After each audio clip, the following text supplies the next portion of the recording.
هي مين الست اللي خلت ستات مصر كلهم يسوقوا عربيات؟ سامعاك يا اللي بتشتم. مبدئيا كده استغفر ربنا واسمع للاخر، عشان انا هقولك جت منين اصلا الحكايه بدات من محافظه اسيوط. اسيوط يعني صعيد، يعني مجتمع اصلا صارم على البنات.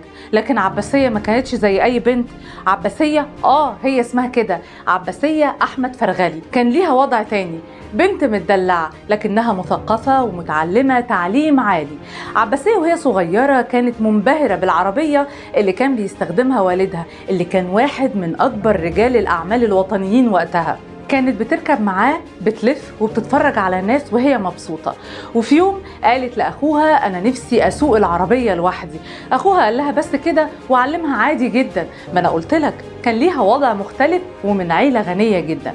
أخوها محمد أحمد فرغلي ملك القطن، هو صاحب أكبر شركات للقطن في تاريخ مصر. اتنقلت عباسية لإسكندرية ودخلت مدرسة فرنساوي، ومنها لكلية فيكتوريا، وعلى إنجلترا، ومنها لفرنسا، واستقرت مع أخوها هناك، وحصلت على رخصة السواقة يوم 24 يوليو 1920. ورجعت بعدها مصر تمارس حقها الشرعي في السواقة بحرية تامة. وبعدها بكام سنة حصلت على الرخصة من مصر سنة 1928، يعني تقريبا من 95 سنة. وبعدها توالت الرخص للسيدات في مصر، وتعتبر رخصتها النهاردة وثيقة مهمة جدا للتاريخ. اكتبولي في الكومنتات أخدتي رخصتك امتى، وبالنسبة للرجالة امتى آخر مرة زعقت مع واحدة ست بتسوق.